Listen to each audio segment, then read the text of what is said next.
Dans les prochaines minutes, cette histoire va montrer pourquoi un seul vol de Pyongyang à Téhéran pourrait changer l'équilibre nucléaire du Moyen-Orient. Il ne s'agit pas d'une rumeur, il s'agit de scientifiques, d'uranium, de délais et d'une crise qui avance plus vite que la diplomatie ne peut suivre. Le 8 mai 2026, un avion de passagers Ilyushin Il-60 d'Air Koryo a décollé de l'aéroport international de Sunan, à Pyongyang, et a atterri 14 heures plus tard à l'aéroport Mehrabad de Téhéran. À bord se trouvaient 12 scientifiques nord-coréens spécialisés dans les armes nucléaires. Pas des ingénieurs de réacteurs, pas des physiciens théoriciens, mais des concepteurs d'armes. Ce sont les personnes qui ont construit les dispositifs que la Corée du Nord a fait exploser sous terre en 2006, 2009, 2013, 2006, puis 2 fois en 2017. Ce sont des scientifiques avec un bilan éprouvé. Ils ont conçu des armes nucléaires qui fonctionnent. Ils les ont testées.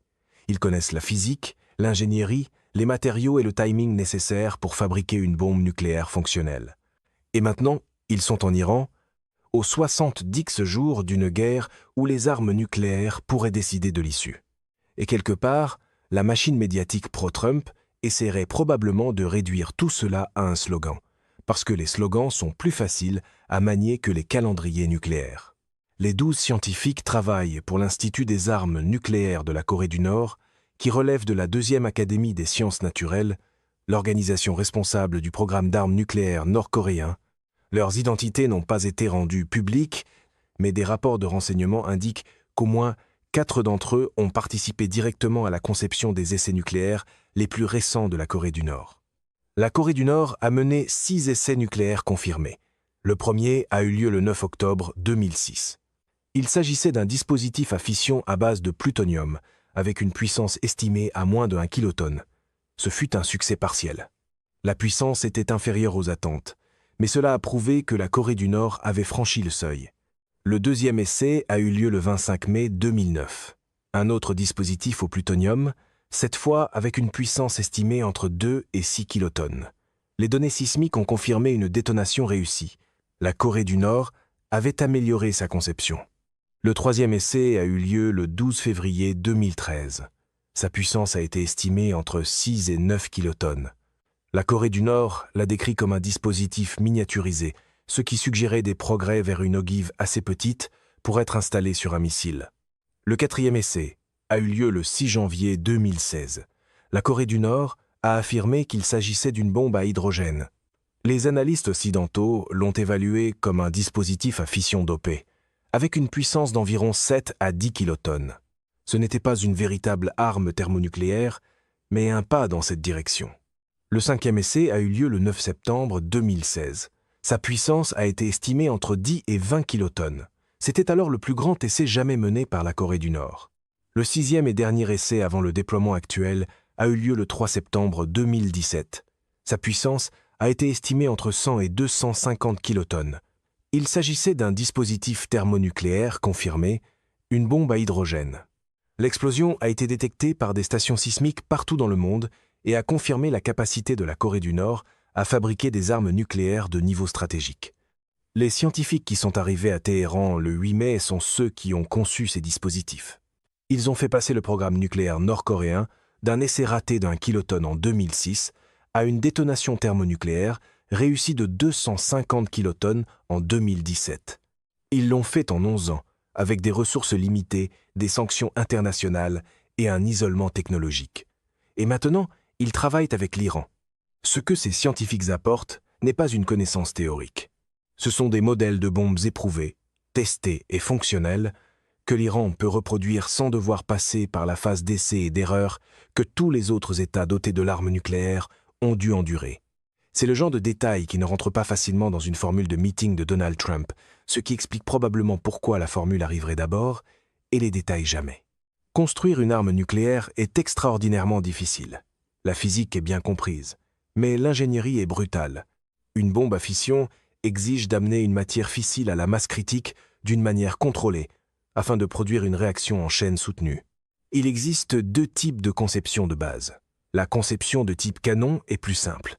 Elle projette un morceau d'uranium hautement enrichi dans un autre morceau, créant ainsi une masse supercritique. C'est la conception utilisée dans la bombe Hiroshima.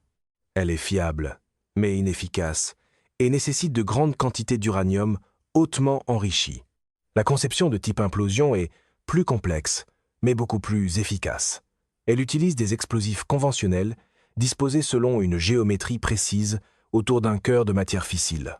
Lors de la détonation, les explosifs comprimant le cœur de façon symétrique, augmentant sa densité jusqu'au point où une réaction en chaîne devient inévitable. C'est la conception utilisée dans les armes nucléaires modernes, parce qu'elle nécessite moins de matière fissile et produit des puissances plus élevées. Le défi des conceptions à implosion consiste à obtenir une symétrie parfaite. Si la compression est inégale, le cœur n'atteint pas la masse critique de manière uniforme, et le dispositif produit soit une détonation ratée, soit échoue complètement.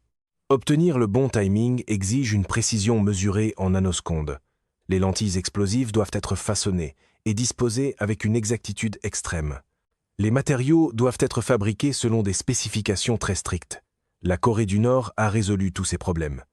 Les scientifiques qui arrivent en Iran le 8 mai savent exactement comment le faire. Ils savent quel explosif utiliser, ils savent comment façonner les lentilles, ils connaissent la géométrie, ils connaissent les séquences de timing. Ils possèdent les plans de dispositifs qui ont été testés avec succès 6 fois. L'Iran n'a pas besoin de comprendre tout cela à partir de zéro. Il peut passer directement à une conception fonctionnelle. La plupart des gens pensent que le programme nucléaire iranien est théorique et que construire une véritable arme prendrait des années de recherche et d'essais. En réalité, l'Iran vient de recevoir un raccourci qui réduit le délai de développement de plusieurs années à quelques mois, voire quelques semaines si la matière fissile est disponible. Et cette matière fissile est en train de devenir disponible. La Russie a livré 8 tonnes d'uranium enrichi à l'Iran le 7 mai. L'Iran enrichit de l'uranium dans son installation de Fordo, sans supervision de l'Agence internationale de l'énergie atomique, l'AIEA, depuis l'expulsion des inspecteurs le 5 mai. Si l'Iran réenrichit l'uranium russe jusqu'à des niveaux militaires, il pourrait disposer de suffisamment de matière pour un dispositif fonctionnel d'ici 6 à 8 semaines. Avec les scientifiques nord-coréens ajoutés à ce tableau, l'Iran aurait des personnes capables de lui dire exactement quelle quantité d'uranium de qualité militaire est nécessaire pour un dispositif à implosion fonctionnelle. Ils peuvent concevoir les lentilles explosives. Ils peuvent calculer les séquences de timing. Ils peuvent superviser l'assemblage. Grâce à leur expertise, l'Iran n'a pas besoin de tester un dispositif avant de le déployer. Les conceptions nord-coréennes sont éprouvées. Si l'Iran reproduit une conception nord-coréenne à implosion en utilisant de l'uranium de qualité militaire produit à partir de la matière première russe, l'arme fonctionnera. La seule question est de savoir quand l'Iran aura assez de matière pour la construire. La réponse est bientôt, possiblement très bientôt. Une crise mesurée en semaines n'est pas exactement le genre de chose qu'on peut régler en marchant vers un podium, en disant « très fort », puis en appelant cela une politique étrangère. Le contexte plus large est important, parce que l'arrivée des scientifiques nord-coréens ne se produit pas isolément. Elle s'inscrit dans un effort coordonné de la Russie, de la Chine et de la Corée du Nord pour faire en sorte que l'Iran survive à cette guerre et en ressorte comme un État doté de l'arme nucléaire. La Russie a livré de l'uranium enrichi le 7 mai. Cette matière fournit l'alimentation nécessaire à l'enrichissement de qualité militaire. La Corée du Nord a livré des concepteurs d'armes le 8 mai. Ils fournissent l'expertise pour transformer cette matière en bombe fonctionnelle. La Chine a apporté un soutien diplomatique et économique tout au long du conflit, garantissant que l'Iran ait accès aux ressources dont il a besoin pour continuer à se battre. Ce n'est pas une coïncidence, c'est une coordination stratégique. La Russie, la Chine et la Corée du Nord tirent tous avantages d'un Iran doté de l'arme nucléaire. Cela modifie durablement l'équilibre des forces au Moyen-Orient. Cela crée un adversaire nucléaire pour les États-Unis, Israël et l'Arabie saoudite, qui ne peut pas être éliminé par la force militaire. Cela mobilise les ressources et l'attention américaine pour des décennies. Le système de non-prolifération nucléaire, qui était censé empêcher cela, s'effondre en temps réel, et personne ne l'arrête. Et non, qualifier chaque avertissement de fausse nouvelle ne fait pas arrêter les centrifugeuses. L'arrivée de ces 12 scientifiques est le point où ce conflit entre dans un territoire véritablement inconnu. Israël mène des frappes aériennes contre les installations nucléaires iraniennes depuis 70 jours. Les frappes ont endommagé les infrastructures, détruit des centrifugeuses et tué du personnel, mais elles n'ont pas arrêté le programme nucléaire iranien. Fordo fonctionne toujours. L'enrichissement se poursuit et l'Iran a désormais accès à des conceptions de bombes éprouvées provenant de scientifiques qui ont construit des armes nucléaires fonctionnelles. La stratégie d'Israël consistait à retarder la percée nucléaire iranienne assez longtemps pour que la pression diplomatique, les sanctions ou un effondrement du régime empêchent la militarisation. Cette stratégie supposait que l'Iran devrait développer ses propres conceptions par essais et erreurs, ce qui prendrait des années. Mais si l'Iran dispose de plans fonctionnels venus de la Corée du Nord, le délai s'effondre. L'Iran n'a pas besoin de tester. Il n'a pas besoin d'expérimenter. Il lui suffit d'enrichir assez d'uranium et de suivre les instructions. Israël fait maintenant face à un scénario où l'Iran pourrait assembler une arme nucléaire fonctionnelle en quelques semaines et la déployer sans essai préalable. Il n'y aurait aucune signature sismique à détecter, aucun avertissement à l'avance. Le premier signe que l'Iran possède une bombe pourrait être le moment où il en annonce la possession ou l'utilise. C'est un cauchemar du renseignement. C'est aussi une catastrophe stratégique. Le vide de vérification est total. Les inspecteurs de l'AIEA sont partis. L'imagerie satellite peut détecter des constructions et des mouvements, mais elle ne peut pas confirmer ce qui se passe à l'intérieur des installations souterraines. Le renseignement électromagnétique peut intercepter des communications, mais il ne peut pas vérifier l'état technique d'un programme d'armement lorsque les participants parlent en code ou utilisent des canaux sécurisés. Israël doit présumer le pire scénario. Si des scientifiques nord-coréens sont en Iran, et si l'Iran a accès à de l'uranium enrichi venu de Russie, alors Israël doit agir en supposant que l'Iran est en train d'assembler activement une arme nucléaire en ce moment même. Cette hypothèse impose des décisions impossibles. Israël pourrait lancer une nouvelle vague de frappes aériennes visant Fordo et d'autres sites d'enrichissement, mais 70 jours de frappes n'ont pas détruit Fordo. L'installation est enterrée profondément dans une montagne. Les munitions conventionnelles capables de pénétrer les bunkers l'ont endommagée, mais ne l'ont pas éliminée. Si l'Iran assemble une arme à l'intérieur de Fordo à partir de conceptions nord-coréennes, les frappes aériennes pourraient ne pas l'atteindre à temps. C'est ici que la version télévisée pro-Trump demanderait probablement une réponse simple, juste avant de prouver que le monde réel a refusé d'en fournir une. Israël pourrait tenter une opération terrestre pour saisir les matières nucléaires ou saboter le programme de l'intérieur. Mais une invasion terrestre en Iran visant une installation souterraine lourdement fortifiée exigerait des milliers de soldats, une logistique prolongée, une supériorité aérienne au-dessus d'un territoire hostile et l'acceptation de pertes importantes. Israël ne dispose pas des effectifs nécessaires pour exécuter cette mission tout en se défendant contre le Hezbollah, en gérant plusieurs fronts et en soutenant des opérations qui durent déjà depuis plus de 2 mois. La troisième option est une frappe nucléaire. Si Israël conclut que l'Iran est à quelques jours ou quelques semaines de compléter une arme et que les moyens conventionnels ne peuvent pas l'arrêter, Israël pourrait utiliser une arme nucléaire tactique pour détruire Fordo et tout ce qui s'y trouve. Cela garantirait la destruction de l'installation et de tout programme d'armement qui serait mené, mais une frappe nucléaire représenterait une escalade sans précédent. Elle déclencherait une condamnation mondiale, elle briserait les normes de non-prolifération et elle provoquerait presque certainement des représailles de la Russie, qui a affirmé à plusieurs reprises que les attaques contre les installations nucléaires iraniennes menaçaient les intérêts stratégiques russes. Voilà les 3 options. Aucune n'est acceptable. Et l'arrivée de 12 concepteurs de bombes nord-coréens vient de faire passer le délai pour prendre cette décision de plusieurs mois à quelques semaines. Ce n'est pas exactement le genre de menu que qui que ce soit souhaite recevoir, même si une conférence de presse de campagne essayait de le vendre comme 3 magnifiques options. Le précédent historique de ce moment est important, parce que ce qui se passe entre la Corée du Nord et l'Iran n'est pas nouveau. C'est la réactivation d'un marché noir nucléaire que le monde pensait avoir fermé il y a 2 décennies. Au début des années 2000, le scientifique pakistanais Abdul Qadir Khan dirigeait un réseau clandestin qui vendait des technologies d'armes nucléaires à la Libye, à la Corée du Nord et à l'Iran. Le réseau de Khan fournissait des plans de centrifugeuses, une expertise en enrichissement et, dans certains cas, des plans complets d'armes nucléaires. Ce fut l'événement de prolifération nucléaire le plus important de l'histoire. Le réseau a été exposé en 2003. La Libye a démantelé son programme. Le Pakistan a placé Khan en résidence surveillée.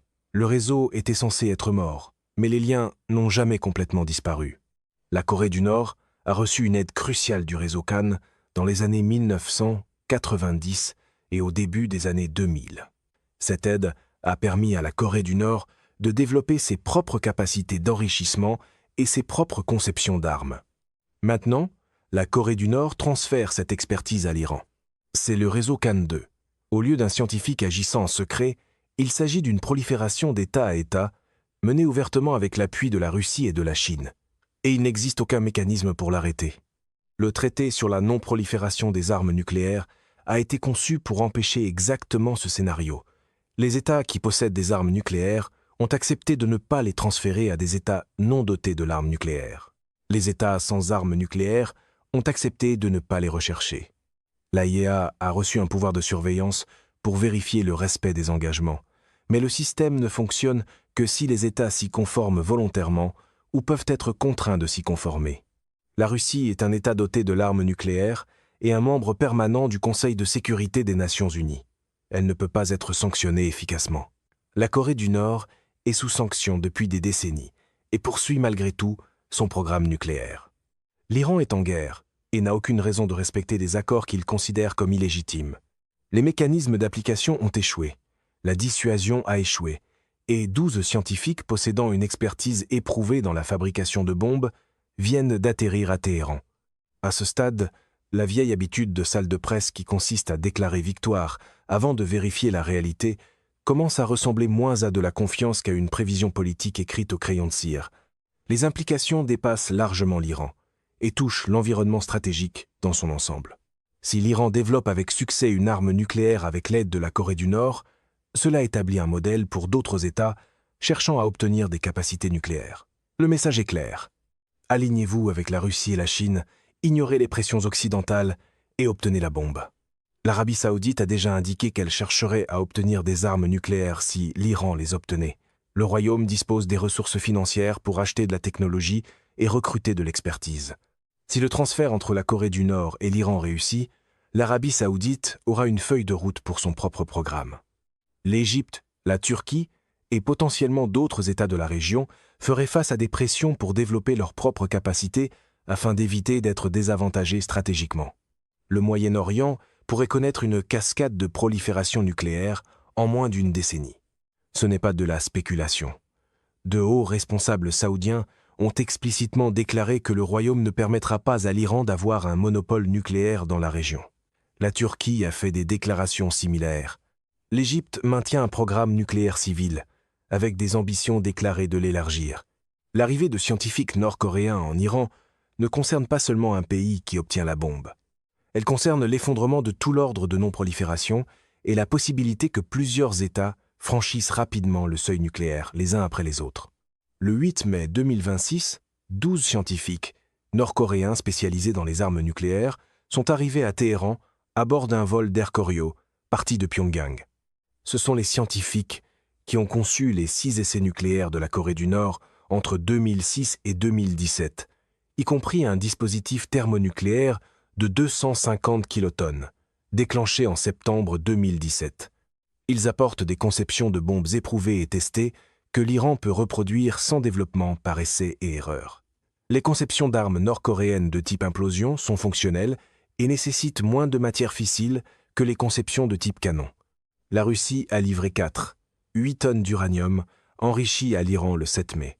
L'Iran enrichit de l'uranium à Fordo sans supervision de l'AIEA depuis l'expulsion des inspecteurs le 5 mai.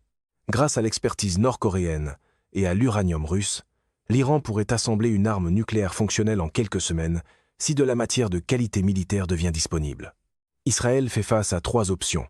Des frappes aériennes qui n'ont pas réussi à détruire Fordo en 70 jours de guerre, une invasion terrestre qui manque de troupes pour être exécutée, ou une frappe nucléaire qui risque une confrontation avec la Russie.